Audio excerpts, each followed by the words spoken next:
Hello everyone, welcome to Satisfactory.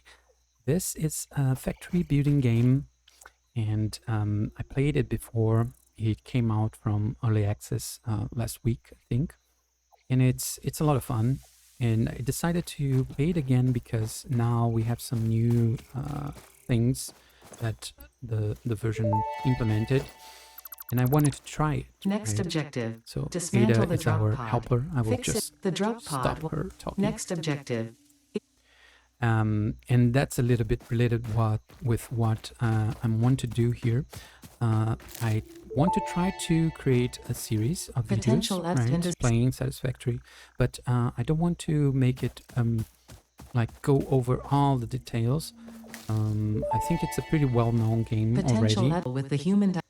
and for the players that do not know anything about it, there's of course some other videos that explained it a little bit better, but here I just wanted to play, chill a little bit, and maybe discuss some topics and talk while we are doing the grinding work here and building stuff, because I feel it's a good time to spend, both for me while I prepare the episode. I could do some research and just think about things to talk about, and for you guys to also enjoy, hopefully, what it's being discussed on top of course, the gameplay, right? So that's the idea. I hope it works. It's a little bit challenging to talk and play, but as I said, Satisfactory, it's a very chill game. You can just pace yourself, and you won't die because you're not doing things, right? So that's a good thing. I think it's a perfect game to do that. Right?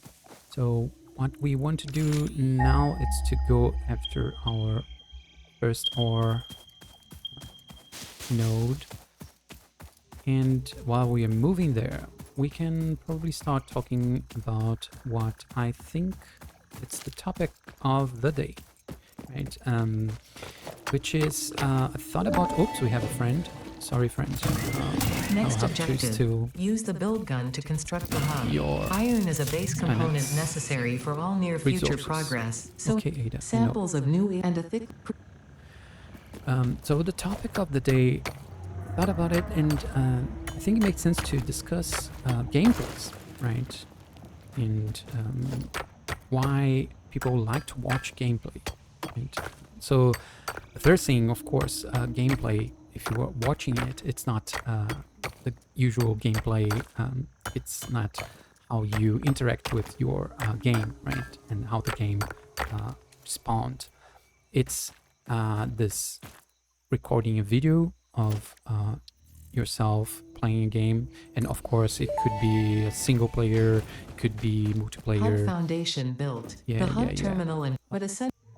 It could be voiced over. It could be what I'm doing now, trying to play and talk at the same time, which is a little bit harder. It could be live, etc. But either way, the idea is that someone plays and someone watches, right? That's the dynamic. And so we need iron ingots and 10 rods. Okay. So having said that, what is the gameplay? I thought about, okay, but when did this trend begin, right? And I think it's from the beginning of YouTube, 2005, probably. Of course, it wasn't as popular as it is today because many things, right? But I think one especially is that the internet bandwidth, it was not that great. So watching videos was still not so smooth experience, right, as it is now, and also uploading. So, but I think Hub upgrade 1, storage and frame. Congrats. So we have a frame. Let me put some things here. So I think that's where the video, the gameplay on videos started. But if you think about the dynamic that we just described, someone plays and others they watch. I think it all started way back there, right? Probably if we were talking about watching video games being played since the video game was created, right? Electronic games, because you could always have someone playing and someone else watching, and that's what I have as an experience. I am 42 years old, so most of my time playing was not via internet.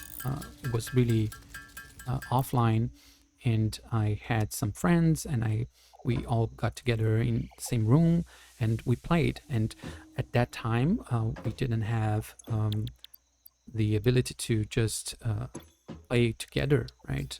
Some games you had multiplayer options, but most of the games were just single players, right? So I need more iron. And so the difference, of course, is that you were in a room with your friends. So that's a big difference. But I'm more interested here in the similarities, right? So, and we enjoyed that. I remember going to a friend's house and just watching him play. He was playing Commandos, for example, which is a game that I don't even like, a type of game that I don't even like. But it was fun because I was next to my friend. We could talk. We could even talk about things that were not related with the game, right? And it was fun to just watch him play. So I started to think about why is that fun, right? What are the enjoyment, what are the emotions that watching someone playing a game makes you feel, right? And so to me, it's not only watching someone playing a game. I think it could be more generic than that. It could be someone doing stuff, right? So if you think about do-it-yourself videos, for example, they're very popular as well. It's just people doing stuff, and a lot of people like to watch them. And I need 2 rods. Some mobile games these days as well, the so-called idle games, right? What they do is that they allow you to just select some settings, decide a few things, and then just watch things getting done, right? You were basically being more passive in the game, but still enjoying because you were watching things being completed or upgraded. So this feeling, I think it's exploited by a lot of our products and services that our industries they create. And why, right? Why do we like to watch others doing stuff? So to me, of course, the answer it's pretty difficult, I think, to come up with one answer. But to me, in my experience, what I feel when I watching somebody doing something, gameplay, for example, completing tasks in a game, resolving complicated quizzes, logical quizzes, etc. The first feeling that I have, it's that I can think about, it's curiosity. Of course, I'm curious about how the person solved a problem, how the person built something. Hub upgrade 2, power and shell. The smell. Fun fact, fueling the bio. Next. Even if the person it's more focused on building something pretty, like in Minecraft, we have a lot of that. Some players are really into that more artistic, right, side of the game. The curiosity on how they build that, it's a feeling that I have a lot. But also curiosity about the person, curiosity about the game being played, for example, as well. So there's a lot of small things that can trigger your curiosity, at least my curiosity, that I think are the ones that drive people towards watching things like gameplays, or even doing things by yourself, like do-it-yourself videos, or these idle games, which I think those are a little bit different, but we will get there. The second thing I can think of, it's the sense of accomplishment, right? So if you watch someone doing something and you follow that very closely, try to understand what's happening, or even if it's a live stream or something like that, or a video that is not very much edited, right? You have a lot of the process is all there in the video.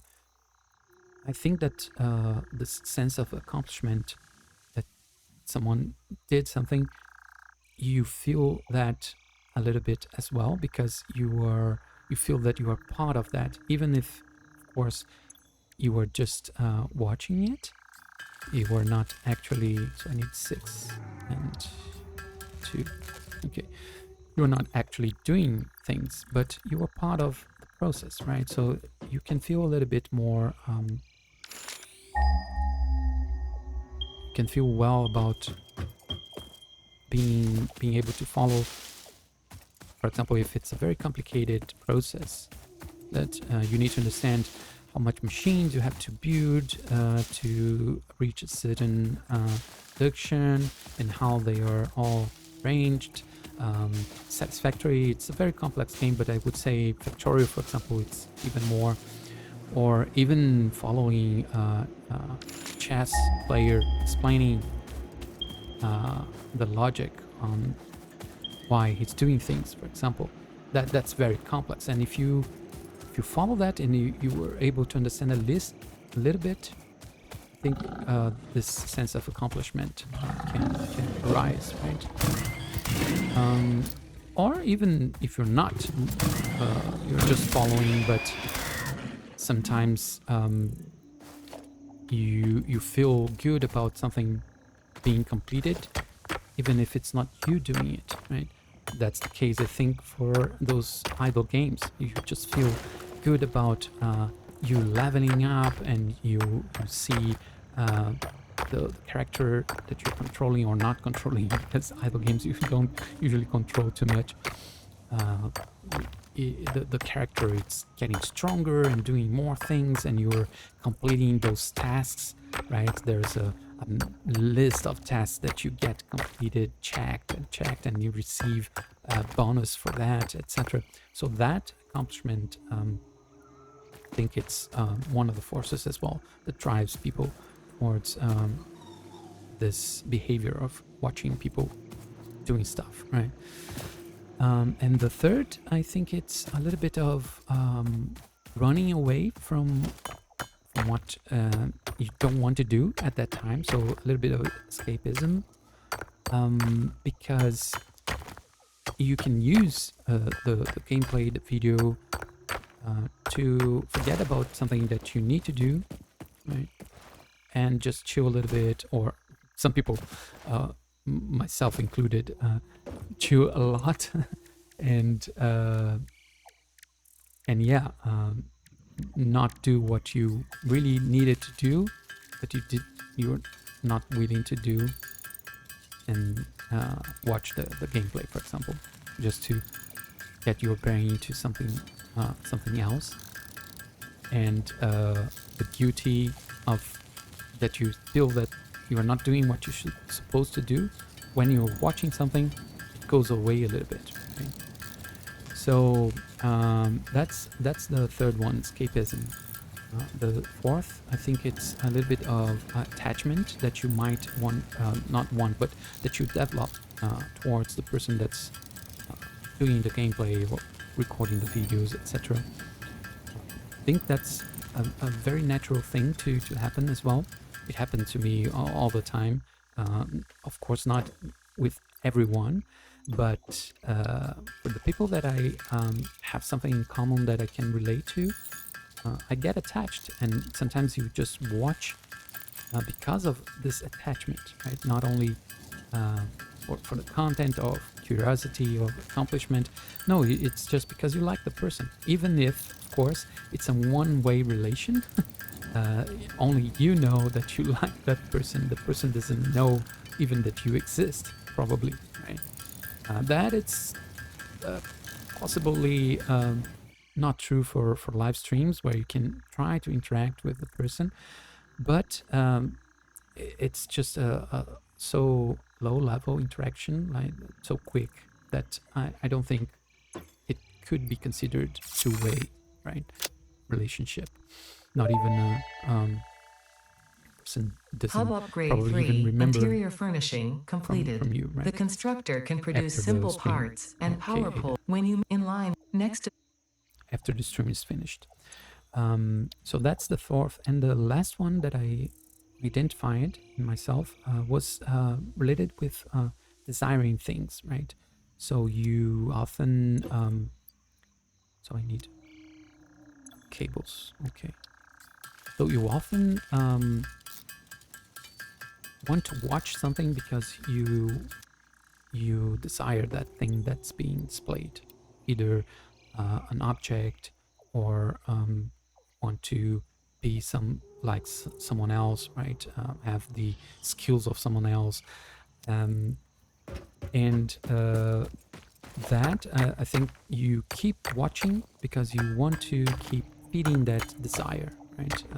So nowadays, of course, it's easy to get access to a game, but when I was a kid, for example, it was very hard. It's not that easy because not only price but also the availability. And there was no internet to just download it. You had to really buy a physical copy of the game and install in your computer. Sometimes the computer was not configured to just run your game, so you had to have someone that understand what's about the configuration, and so there was a lot of obstacles. And in that situation, the desire that I had, if I had access to the game by a friend, for example, was really, really strong, right? It was like I watched the game if I liked it. I had to try to have it, which meant at that time trying to convince my friend to ask for his older brother to copy the game for me. And but as soon as I had the access to the game, sometimes the desire just went away a few days later. Of course, there was always another game to desire, but I felt that experience of wanting to be in touch with the game. And I think that the gameplay here might have the same effect, although people nowadays have access to games more easily. But that might happen with some other things, like someone is building a car, someone is building a house, someone is working on their builds. There's a lot of things on the internet, especially on YouTube, that you can watch that you desire for yourself, and they are not easily accessible for your time right now, right? But yeah, that's those were the five sentiments I think that I could identify from my experience. And I'm not judging, so let's just before I start talking, yeah, I'm not judging, saying it's bad or good or anything like that. I just wanted to really understand my experience, right? And I can see actually good things or bad things about each of one of those type of sentiments. So for example, curiosity could be good because it could fuel you to do things on your own as well. So you could grow if you watch somebody doing something, you learned from there, and then you go and do yourself. And then it started to grow a new ability, or even if it's a game, you learn to play better the game, right? But the other could happen as well. You can just have curiosity and do nothing with that, not even learn, right? You just watch and you satisfied your curiosity, and that's it. The accomplishment, I think it's the same. You can fuel your will, let's say, to do more, right? To feel that you understand something, so you feel better, that you could understand, and you want to try to do it yourself. For example, replicate what's being done in the video, and that I think it's really helpful. But at the same time, you can just feel accomplished and do nothing, right? That I don't think it's that good.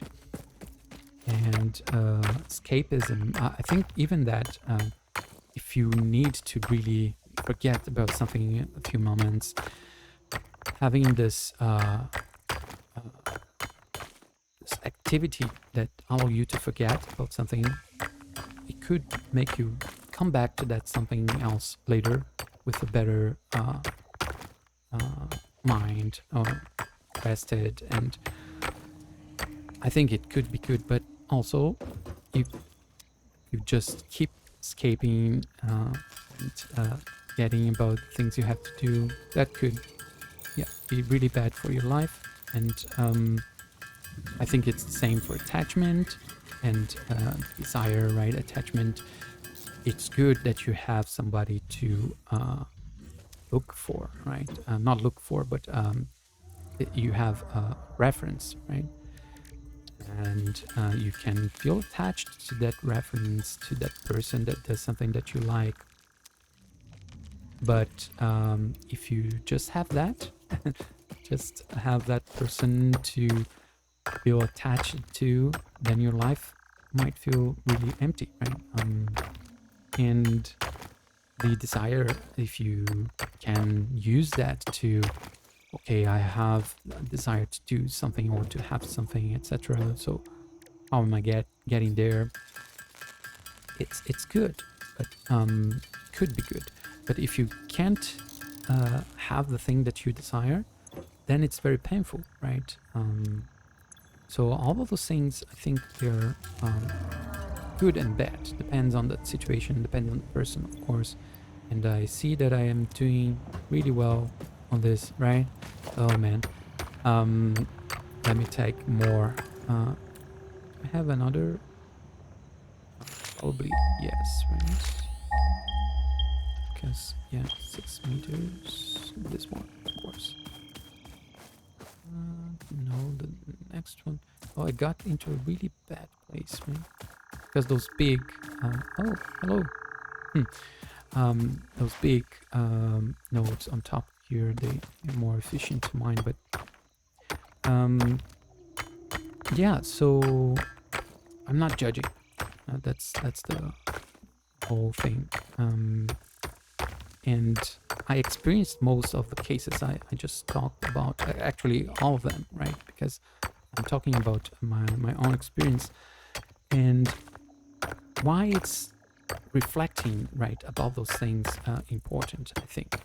And to me, it's because right now it's, as I said, it's a big part of my routine, and I just want to better understand what's happening, and understanding it also it gives me control over it, right? I don't just act because I want, and I don't reflect about that. And when I know things and I name things, I have a little bit more control over it. I'm not saying I would not watch videos or like gameplays or even play games, but doing that, just one, doing that while you reflected about it, right, and know what's happening, it's much more, you have much more control over your life with that, because the people that are doing things, not the streamers or the people recording videos, but actually the minds that are designing and building services like YouTube, and they are always thinking about strategies to keep you engaged, right? And if you don't think yourself on your side, on your own, you're just going to be played, right? You're just going to do exactly what they want. It might not be the best thing for you, which that's what I identified. It's not the best thing for me to just uh, keep doing what I was doing, right? So yeah, the reflection gives you a little bit more power and control over that, right? And if you try to do something, for example, you want to watch some video and watch someone playing a game, and Hub upgrade even 4, playing a landing game, platform and conveyor. Due to pass, there is nothing. If this is something, next object. Okay. It's fine, right? It's really fine. You can do that, but maybe if you ask yourself, okay, why I want to watch a video of a gameplay? Maybe I want to play that game. Maybe I want to do something else. Maybe I like to engineer stuff. Maybe I want to do something more about that, right? Maybe I want to watch a different type of video, or learn something new, or there's a lot of course it depends on the person, but there's a lot of opportunities that once you start thinking about what you're doing, why you're doing, I think they will open up, and that's, I think, the benefit, right, of reflecting about things and trying to even putting words, right, writing things down. And that's why I started this video like that, because it was an exercise for myself, and hopefully, of course, it helps, not help in a way that like I'm not doing any consultation here. I'm not even I didn't study it for that, but reflecting together, I think it's a powerful tool as well. So yeah, let me know in the comments what you think about all of that, if you have experienced some of the things I described here, what you come up with when you think about that. And the progress here on the hub, it's very, very slow. I really promise next time I will build automatic, like some automated machines. It's just that this time without platforms, I just feel lazy about working with them, because they don't look good, right? And because I was talking too much, I couldn't do the automation. And do we have already those things? We have the hub production. Yeah, so we just have the constructor. Okay, no burners yet, but yeah. So next episode, if there's going to be one, I think we can keep talking about gameplays, but in a different direction, in a different point of view, I would say, which is why people record, right, gameplays, or why people record them doing stuff or that they like, or even people sometimes they might even record things that they don't like, right? So next episode, I think we can talk about a little bit about that, and I won't be advancing here. I think I can reserve this to do in the video, but I will set up some machines that we can use to go and complete the milestones a little bit more efficiently, right? So yeah, that was it for me today. I hope you enjoyed, and don't forget to give your feedback, and take care, and bye bye.